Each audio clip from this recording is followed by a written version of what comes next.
Les Afters de la Transformation, le podcast des acteurs qui façonnent l'entreprise de demain. Un rendez-vous qui donne la parole aux dirigeants, présenté par Fanny Bourdin, une production Adéquancy. Bonjour à toutes et à tous, dans ce nouveau numéro des Afters de la Transformation, nous allons parler e-sport avec David Laniel. Bonjour David. Bonjour Fanny. Tu es le fondateur de GameWard, une marque d'e-sport globale qui réunit joueurs professionnels et créateurs de contenu dans l'unique but d'inspirer l'avenir en offrant aux fans les meilleures expériences possibles. C'est exact ? C'est un très bon résumé, c'est exactement ce qu'on cherche à faire. J'imagine David qu'avant la création de GameWard, tu as commencé comme joueur. Est-ce que tu peux nous parler un peu de ton parcours ? Alors effectivement, j'ai commencé comme joueur tôt, probablement trop tôt diront certains. À quel âge ? Je pense qu'à 4 ans, je devais déjà être sur le PC. J'avais la chance ou la malchance, j'en sais rien, d'avoir un papa qui était un petit peu geek. D'accord. Qui est un petit peu geek d'ailleurs, toujours aujourd'hui, puisqu'il continue à me faire découvrir des choses que je ne connais pas dans l'univers high-tech. Ah, c'est génial. Et effectivement, assez tôt, j'ai joué à différents jeux avec des jeux plutôt éducatifs à la base, comme Adibou, Adi, qu'on a pas mal connus. Et puis, au fil du temps, des jeux hyper variés avec des jeux de stratégie, des jeux de cartes, des jeux de gestion, enfin énormément de jeux différents, finalement de styles différents. Jusqu'à arriver à mon adolescence qui commençait à marquer un petit peu l'essor d'Internet et avec ça l'essor de l'e-sport, des compétitions donc, de jeux vidéo. Et ça, c'était en quelle année à peu près ? 2006, c'est vraiment là moi que j'ai commencé à me mettre à la compétition sur un jeu qui s'appelait Guild Wars à l'époque. C'était vraiment mon premier jeu compétitif et le premier jeu dans lequel j'ai fait des compétitions à la fois au niveau européen mais international. Et c'était pro déjà à l'époque ? Non, c'était pas pro. C'était même très très compliqué. D'ailleurs, pour la petite histoire, j'ai fini mes études en 2011. T'as fait des études de quoi ? Et j'ai fait une école de commerce, j'ai fait l'ESCA à Angers, donc voilà, rien à voir, absolument. Mais il se trouve qu'il y a énormément de gamers en école de commerce, on s'en rend compte parfois un peu après. Mais voilà, je suis sorti en 2011, et en 2011, c'était encore très très tôt quand même pour être professionnel. Même si à ce moment-là, je jouais à un très bon niveau sur League of Legends, justement au niveau européen. J'ai pas vraiment cherché à devenir professionnel, parce que d'un côté, je comprenais tout ce que ça voulait dire en termes de sacrifice, parce que ça c'est quelque chose que beaucoup oublient, mais être joueur professionnel, c'est une vie de sacrifice, clairement. Joueur de tout d'ailleurs. Joueur de sport professionnel. Sport. Complètement. Donc j'ai préféré opter pour une carrière un peu plus traditionnelle en me lançant dans le conseil en stratégie chez Accenture. Rien à voir, mais comme quoi tous les chemins mènent à l'e-sport. Tous les chemins mènent à ce qu'on aime déjà. Effectivement. Tu es un associé, tu as créé GameWard en quelle année ? On a créé en 2016 la marque GameWard et en tant que club e-sport professionnel 2018. Et alors pourquoi vous avez créé ? Comment vous l'avez créé ? Alors, je pense que tous les deux de notre côté, on s'est jamais dit tiens, on va en faire notre métier. Vous étiez amis ? Non, on ne se connaissait pas. C'est ça qui est génial. On ne se connaissait pas. Moi, après Accenture, il y a une petite période où je me suis dit j'adore les compétitions, j'adore regarder des compétitions en ligne. Par contre, je ne comprends pas, déjà un problème générationnel, je ne comprends pas les gens qui regardent d'autres gens jouer. C'était déjà à l'époque une énorme tendance, on parle de 2015. Et donc je me suis dit, je vais devenir ce gars finalement qui stream, qui diffuse son contenu pour voir ce qui se passe en étant de l'autre côté. Et très rapidement, en fait, j'ai constitué une communauté comme ça de 100-150 personnes qui tous les jours venaient me voir en permanence. Et je me disais, mais que font ces gens qui passent 5 heures avec moi tous les jours ? Qui sont-ils ? Et en fait, ça a un petit peu démarré comme ça. Mais ça n'existait pas Twitch à l'époque. Si, c'était Twitch. Ah, Twitch, ouais, exactement. Parce que Twitch, alors expliquons ce qu'est Twitch pour... Alors Twitch, à la base, c'est la plateforme vraiment par excellence de diffusion de l'e-sport. Ça a été racheté par Amazon en 2014. On parle à l'époque d'un rachat à 1 milliard. Déjà un montant assez conséquent, mais il faut croire qu'ils avaient eu le nez creux, puisqu'en fait aujourd'hui, ils ont quasiment tout le marché de l'e-sport à leur disposition. Ouais. Donc voilà, je m'étais mis à diffuser sur Twitch en créant ma propre chaîne. Et un jour, il y a un gars qui m'a contacté, qui m'a dit « Tiens, j'organise des compétitions sur le jeu, en l'occurrence sur lequel moi j'étais positionné aussi. Est-ce que ça te dirait de commenter cette compétition ?» J'avais jamais fait ça. Mais ça avait l'air fun. Et surtout, j'étais assez exigeant sur les gens avec qui je travaillais, même si c'était purement bénévole et à toute petite échelle. Mais en fait, j'aimais vraiment bien ce qu'ils proposaient, la façon dont ils voyaient les choses. Et donc, on a fait notre première collaboration comme ça. Et au fil du temps, on a créé du coup ce qui allait devenir GameWard avec donc Arnaud Moulet qui est aujourd'hui mon associé depuis, on parle de 2016, donc ça fait 7 ans que je ne connaissais pas du tout à la base et on s'est rencontrés. En étant commentateur d'e-sport. Exactement, voilà. Que fait GameWard exactement ? Sur quel jeu plus particulièrement ? Enfin, explique-nous un petit peu l'entreprise, la marque GameWard. Alors GameWard, c'est vraiment un club d'e-sport professionnel qu'il faut voir au même titre que le PSG par exemple dans le foot. C'est-à-dire qu'on a des joueurs qu'on recrute. On a des sponsors qui vont venir supporter le club. et à qui on va offrir non seulement de la visibilité, mais aussi beaucoup d'activations qui viennent autour, que ce soit des activations physiques ou digitales. On va avoir derrière du partage de revenus avec les éditeurs ou les organisateurs de tournois dans lesquels on participe. On va avoir potentiellement des cash prizes, on va avoir du merchandising, enfin tous les flux de revenus finalement qu'on peut connaître dans le monde du sport. Mais aujourd'hui, très clairement, c'est vraiment le sponsoring qui regroupe la très large majorité des revenus dans l'e-sport. Quels sont les sponsors de l'e-sport ? Beaucoup ceux du sport, parce que tout simplement, les marques qui ont été habituées à faire du sponsoring, en fait, faire du sponsoring, c'est vraiment quelque chose d'assez particulier, parce que je fais pas du sponsoring en me disant tiens, je veux un ROI à 1 mois, je veux que si je mets 1 aujourd'hui, dans 1 mois, ça me rapporte 2. C'est pas comme ça que fonctionne le sponsoring. Donc déjà, il faut vraiment avoir une vision long terme et il faut avoir vraiment quelque part une vision d'entreprise qui permette de mettre en place ce type de projet, parce que c'est vraiment une décision d'entreprise, parce que le but, c'est d'embarquer tout le monde après en interne derrière cette aventure-là. Donc nous, aujourd'hui, par exemple, on a Honda comme partenaire, on a le Crédit Agricole d'Île-de-France, on a le Coq Sportif, on a la ville de Boulogne. On est la première équipe en Europe à avoir fait un partenariat avec une collectivité territoriale. Et ça, c'est notamment lié au fait qu'on a une approche qui est très RSE de l'e-sport. C'est-à-dire que nous, notre but, c'est pas de nous dire il y a 500 millions de consommateurs d'e-sport dans le monde, ce qui est un vrai chiffre, et on veut toucher tous ces gens-là. Notre but, c'est plutôt de nous dire comment on va réussir à accompagner, quelle que soit l'échelle, à accompagner tous ces joueurs de jeux vidéo, même d'une manière assez large, dans leur pratique, de manière à construire un écosystème sain et pérenne autour de la pratique. Aujourd'hui, l'e-sport donc gagne en notoriété, on vient de le dire, via les plateformes de streaming, la création de nombreux tournois aux récompenses alléchantes. L'e-sport en chiffres, ça donne quoi ? Alors voilà, je viens d'évoquer le chiffre de 500 millions de consommateurs dans le monde. En France, on parle à peu près de 10 millions de personnes. Après, il faut toujours un petit peu distinguer les joueurs d'e-sport qui sont dans leur canapé, qui jouent juste entre copains, de ceux qui vont vraiment regarder les compétitions en ligne. Ça, on parle d'à peu près 3 millions de personnes en France qui sont vraiment des gens qui se connectent pour aller regarder des compétitions, pour suivre les classements, pour suivre toute l'histoire qu'on peut avoir derrière. Mais ils ont des fans, par exemple, les joueurs professionnels ? Complètement. D'ailleurs, il y a même des équipes qui ont une énorme fanbase et qui vont vraiment drainer finalement sur les compétitions auxquelles ils participent. C'est eux qui vont drainer cette audience-là. Donc en fait, aujourd'hui, effectivement, tous nos joueurs professionnels, même les coachs, ont vraiment cette notoriété publique. Et d'ailleurs, nous, par exemple, on n'est pas les seuls, mais nous, dans nos contrats avec les joueurs, il y a très clairement une partie pour la performance, mais aussi une partie sur l'image qui est hyper importante pour nous parce que c'est très naturel pour les joueurs d'e-sport d'avoir une exposition digitale, d'être présent sur les réseaux, d'être présent sur Twitter, d'être présent sur Twitch.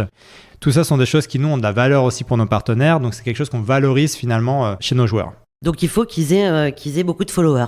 Plus en tout cas, on les incite à aller dans cette direction-là. Après, par nature, certains ne sont pas du tout dans cette optique-là et préfèrent se concentrer sur la performance uniquement. Et là, c'est vraiment des choix très personnels et nous, on n'a pas de problème avec ça. Mais forcément, la valeur du joueur, quelque part, peut être un petit peu moindre. En tout cas pour nous, parce qu'après, d'autres clubs réfléchissent de manière très différente. Et effectivement, pour nous, c'est un critère important. Quel est le modèle économique aujourd'hui de GameWard ? Alors, comme je l'évoquais, c'est beaucoup de sponsoring. Et un peu à l'instar de ce que peuvent faire certains clubs de sport notamment, on développe également des revenus qui sont un petit peu annexes au club. C'est-à-dire que nous, aujourd'hui, on a une dizaine de collaborateurs. Nos collaborateurs, c'est qui ? Ce sont des community managers, des chefs de projet, une directrice artistique. Et en fait, Ça, c'est vos collaborateurs chez GameWard. Exactement, chez GameWard. Mais finalement, avec des compétences qu'on peut réutiliser pour pas mal d'autres activations qu'on va faire en dehors. Et c'est pour ça qu'actuellement, on est en train de lancer notre activité d'agence parce que finalement, on a les marques qu'on accompagne aujourd'hui au travers du sponsoring, GameWard, mais on a aussi des marques avec lesquelles on travaille de manière totalement en marque blanche, où GameWard ne va pas apparaître, parce que finalement, il y a énormément de choses qu'on peut faire pour elles en lien avec l'e-sport et le gaming, pour lequel il n'y a pas besoin de faire appel à la marque GameWard, et avec des compétences qui vont nous permettre de répondre à leurs besoins. On va y revenir, mais d'abord, on va parler un peu du chiffre d'affaires de GameWard. Vous en êtes où aujourd'hui ? Alors aujourd'hui, on termine l'année 2022 aux alentours du $1 million de chiffre d'affaires. On est sur une croissance qui est assez forte, mais pas encore suffisante, parce que c'est aussi un milieu qui demande beaucoup d'investissement, avec forcément des coûts fixes qui sont assez élevés quand on a des joueurs professionnels, quand on a des collaborateurs. Donc voilà, aujourd'hui, il faut savoir qu'il y a très peu de clubs dans le monde qui sont rentables. C'est un peu le modèle qui veut ça. Et aussi parce qu'on est dans une période d'essor de la pratique où on a encore un certain nombre de flux de revenus finalement à développer. Par exemple, un des sujets, c'est qu'on a énormément d'investissements qui ont été réalisés ces dernières années sur base des revenus futurs, notamment des droits médias. Parce qu'aujourd'hui, il faut savoir qu'on a extrêmement peu de droits médias dans l'e-sport. Parce qu'avec Twitch, tout le monde peut consommer tout ce qu'il veut gratuitement. Donc ça, c'est un vrai sujet. On a certaines plateformes, notamment en Chine, par exemple, qui ont commencé à acheter des droits de compétition.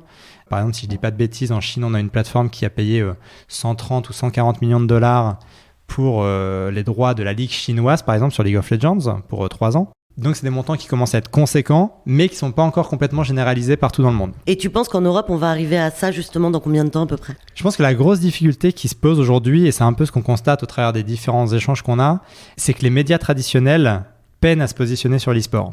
Parce qu'aujourd'hui, si tu t'appelles Canal+, et que tu te dis « Tiens, je vais acheter les droits de la compétition française de League of Legends et je vais la diffuser sur Canal », ça ne marche pas. Alors que les tournois de poker, ça fonctionne. Exactement. Mais le fait est qu'aujourd'hui, effectivement, un fan d'e-sport va pas aller payer 30 ou 40 euros par mois pour aller regarder sa compétition favorite sur Canal+, a priori, en tout cas. Donc je pense qu'il y a des modèles un petit peu nouveaux à inventer. Et à mon avis, on a beaucoup de médias actuellement qui réfléchissent justement un peu à la manière de capter ces nouvelles audiences. On va en parler justement. Quelle est la communauté aujourd'hui de GameWard ? Alors on est d'une manière globale dans l'e-sport, beaucoup de 12-35 ans principalement. Nous, on va se concentrer beaucoup sur des 18-30 notamment.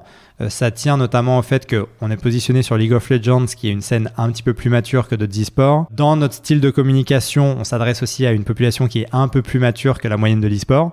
Mais aujourd'hui, c'est essentiellement 18-30 ans. Principalement masculin, mais avec un vrai enjeu de féminisation. Il y a énormément d'initiatives aujourd'hui dans cette optique-là dans l'e-sport. Parce que c'est un vrai sujet. Quand on prend le jeu vidéo au sens global du terme, on a 50% de femmes dans le monde qui jouent. Mais c'est pas les mêmes jeux. Et c'est pas les mêmes jeux. Tu inclus le mobile, tu inclus les petits jeux où tu vas pouvoir faire une partie en 30 secondes, 1 minute. Donc effectivement, plus on va vers le compétitif, plus on va avoir une population masculine. Et d'ailleurs, comment vous faites pour adresser votre audience, les 12-35 ans ou les 18-30 ans, comme tu me dis, comment tu les fidélises ?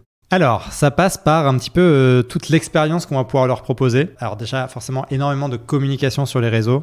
Les réseaux sociaux aujourd'hui, principalement Twitter, Instagram, TikTok, Twitch, sont vraiment nos principaux réseaux de communication et de contact avec notre audience. Donc là, on va s'attacher au quotidien à avoir une communication qui les intéresse, avec du contenu un peu insider, du contenu exclusif, avec la réaction sur l'actualité chaude, etc. Enfin, voilà, ça c'est vraiment le métier justement de nos community managers qui vont plancher là-dessus. Et aussi avec du physique, parce que autant l'e-sport est extrêmement digital par nature, autant nous on croit beaucoup dans le fait de rejoindre le digital et le physique. À Bercy, enfin, à l'Arena, ouais. Vous avez déjà réuni je sais pas combien de personnes. C'était 15 000 personnes, ouais, 15 000 effectivement, l'année dernière. Et c'est un peu le sujet, c'est que les fans d'e-sport, autant ils adorent être devant leur PC à regarder leur match, autant ils adorent aussi être avec des copains, avec des gens qu'ils connaissent pas, mais à regarder un spectacle comme on peut regarder aussi bien un match de foot qu'un spectacle musical. Ils sont quand même assis sur leur chaise en train de jouer, donc on voit quoi ? Alors tu vois les écrans. Effectivement, tu vois les écrans et en fait c'est l'ambiance. Après c'est l'ambiance, c'est-à-dire que quand tu vas dans le stade, des fois tu vois rien du tout à ce qui se passe sur le terrain. Pour autant, t'es là, t'as l'ambiance, t'as les spectateurs, t'as de la rivalité, t'as tout ça qui se crée et qui fait que c'est une ambiance de stade tout simplement. Tu crées avec ton associé l'agence GameWard maintenant. C'est quoi les grands changements qui vont s'opérer ? Alors pour nous, c'est vraiment complémentaire à ce qu'on fait aujourd'hui sur la partie club, forcément. Et c'est surtout avec cette idée de réutiliser les compétences qu'on a aujourd'hui en interne pour proposer plein d'autres choses à nos clients ou à nos prospects.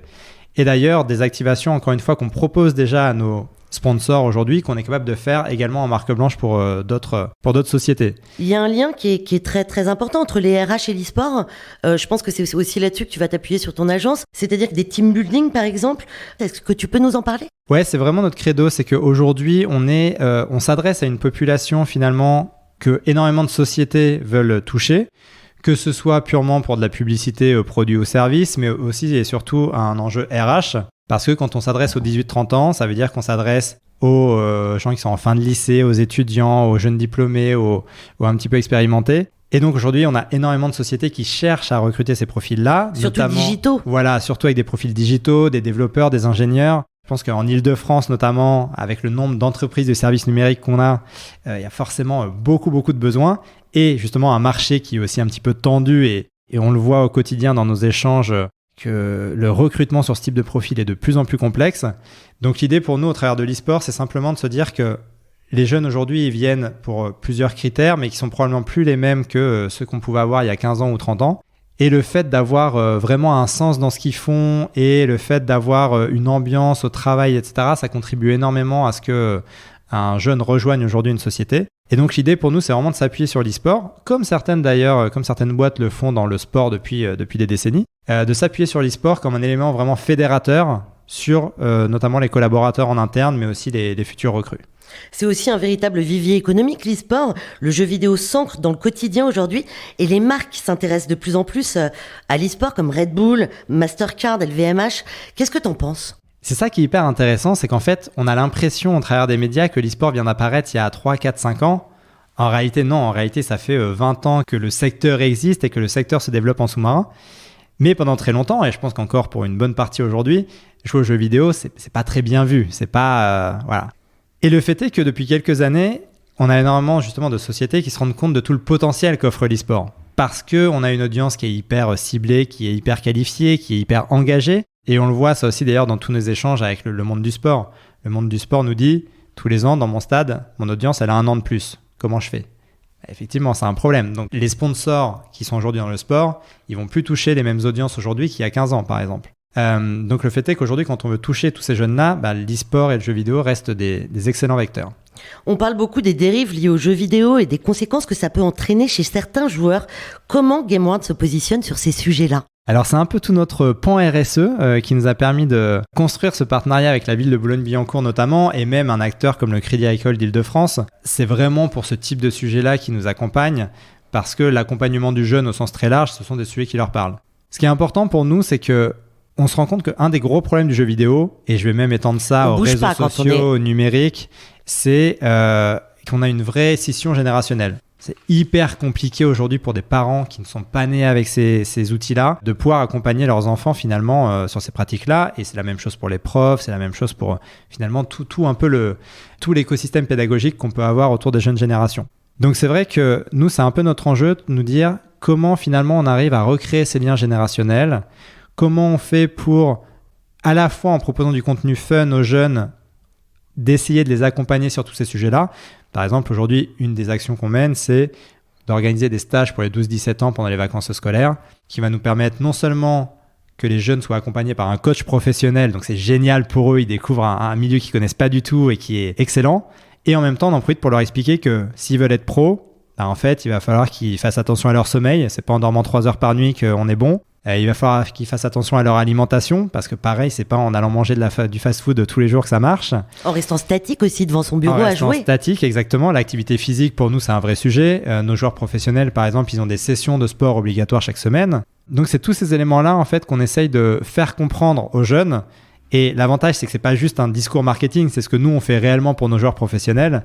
Donc, en fait, on est vraiment la preuve par l'exemple que tout ce qu'on conseille, c'est un vrai sujet pour eux, au-delà de l'aspect purement santé. Vous avez combien de joueurs professionnels aujourd'hui ? Aujourd'hui, on a une dizaine de joueurs et coachs professionnels sur League of Legends et Fortnite. Un grand merci David d'avoir partagé avec nous ton expérience. Merci beaucoup d'être là sur le plateau. Merci Fanny pour l'invitation. Rappelons que tu es le fondateur de GameWard, une marque d'e-sport globale qui réunit joueurs professionnels et créateurs de contenu dans l'unique but d'inspirer l'avenir en offrant aux fans les meilleures expériences possibles.